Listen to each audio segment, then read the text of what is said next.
Howdy from Texas.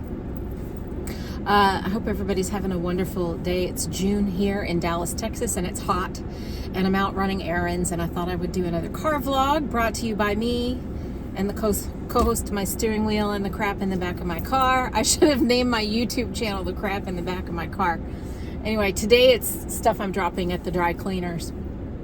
I always have crap in the back of my car because I have a craft booth. I have a booth at a craft fair, and I'm curious if anybody here does anything like that. Are you a vendor at any craft fairs? Do you do anything like that? I would love to connect, and especially if you have a Facebook or Instagram page and you do stuff like that, or any business, I would love to follow you.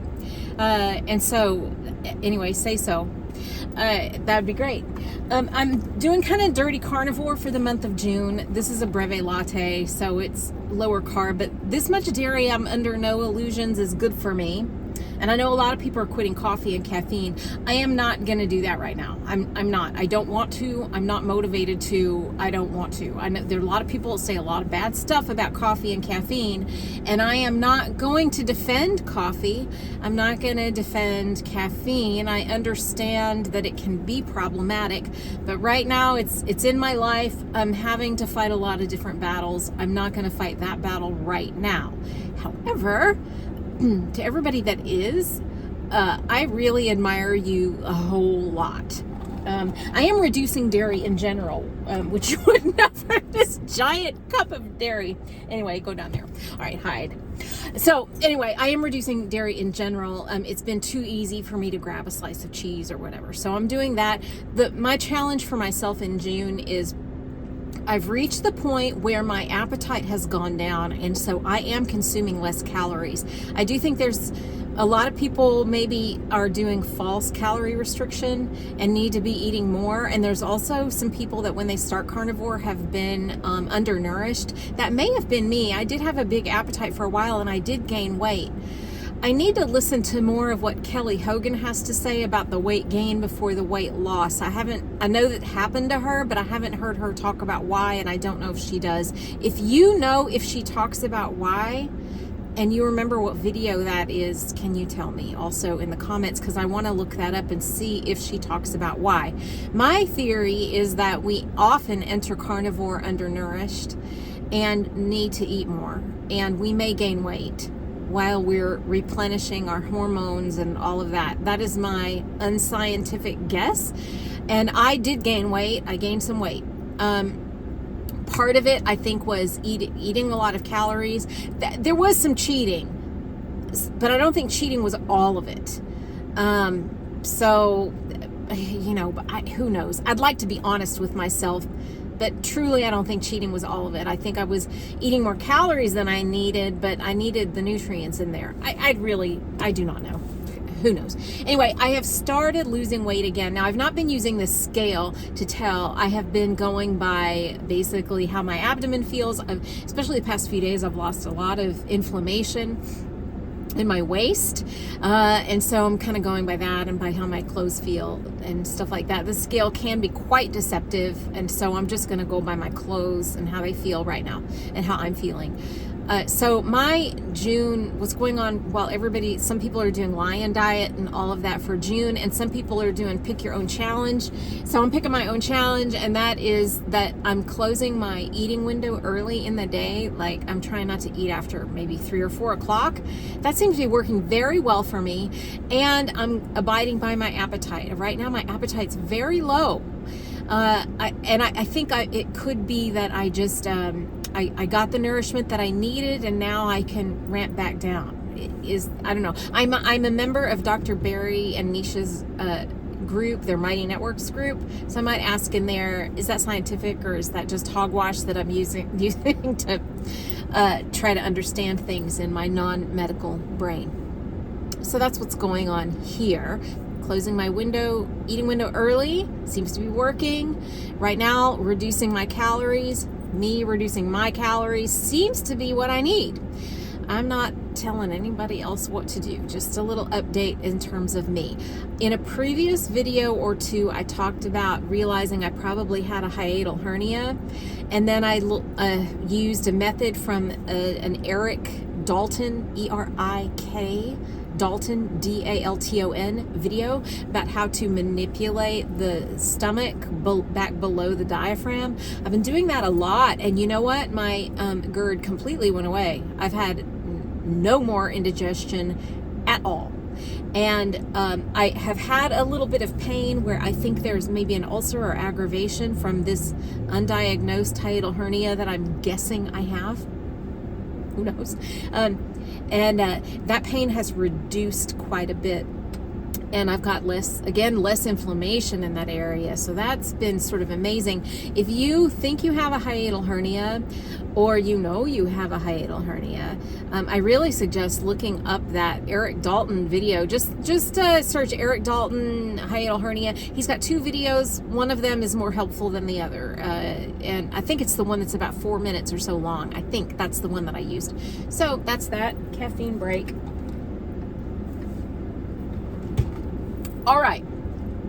I wanted to talk a little bit about shame, because we all feel it. And the funny thing is that I've had this idea percolating in my brain this week, and then I saw Cassie post something a lot along these lines, and I just was like, wow, it must be the time.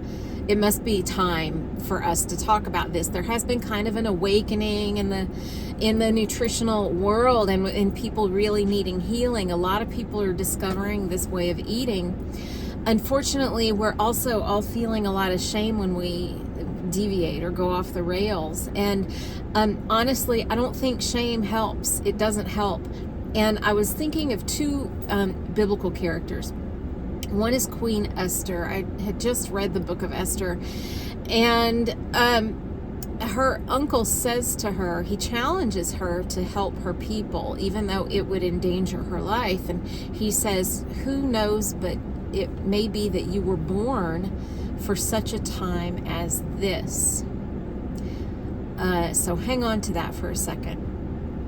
And then we all know the story of Joseph in Genesis getting sold by his brothers into Egypt, and then he rises to power because of his excellent behavior and good character. And then his family endures a famine, and they come to Egypt, and they approach Joseph not knowing who he is and ask him for help, and he knows who they are. And anyway, yada yada, there's a long story. Read it. I suggest you read it. It's a very compelling story. And then they realize who he is, and they are terrified. And Joseph says to them, what you intended for evil, God meant for good, or God used for good. So I want to look at the Joseph story and the Esther story to encourage you and encourage myself. When nobody's going to be perfect about this or about anything in our lives, but shame doesn't help. And I would say maybe you were born for such a time as this.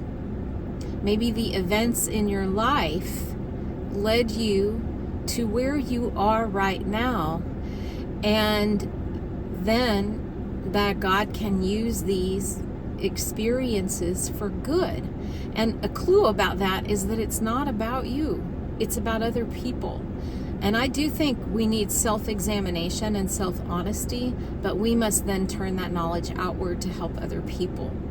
I really believe that. I think we've gotten maybe a little too belly button gazing, a little too introspective these days. We need to understand yourself, and then get out there and help other people, support other people, encourage them, and love them with what you know and what you have learned, and a certain amount of humility. I can give somebody advice, and it can be great advice, and then I go home and I don't do that advice. But the advice itself is still solid. It's outside of me. It's not something I invented. It's my understanding of a larger truth about something I have in common with my fellow human beings. So if you go off the rails, either with this way of eating or something else in your life, I would just immediately say to yourself, you know what, maybe I was born for such a time as this. Maybe I was led to this moment for some greater reason, and maybe this mistake, God will use it for good. let God use it for good.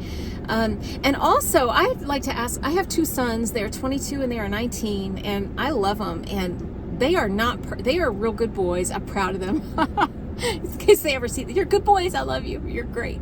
But they're not perfect, and they know they're not perfect. What would I say to them?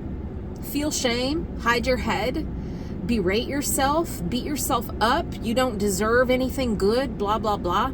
No, I would say, you know what? What did you learn from this? How can you pick yourself back up? What did you learn? How can you make your next choice a better one? You know, this next choice also, I did do the next right thing in the other video. A lot of times we give up for the rest of the day if we made a mistake. I don't believe in giving up for the rest of the day. You already gave up the last 15 minutes or whatever. Your next choice, make your next choice a better choice if you can. Make your next choice one. So I would just remember Queen Esther and remember Joseph. And if you have kids, remember your kids. What would you say to your kids? Shame doesn't lead to anything. A moment of self-realization is very healthy, and introspection is very healthy. And then act on it. This is another video I'll have to play back for myself because I do mess up and I do feel shame sometimes, but I really don't think it's a place to stay. Let's move forward and encourage one another. And my phone died from the heat, so that cut me off in the middle of my last sentence. But I think that was a good ending point. Let's encourage one another. Try to move past your moment of shame. Recognize it for the teaching tool that it is, but it should be not lived in. Don't live in your shame. Anyway, I love you guys. I hope everybody's doing great. It's hot in Texas, and I don't want to overheat my phone again, so I'm going to say bye-bye.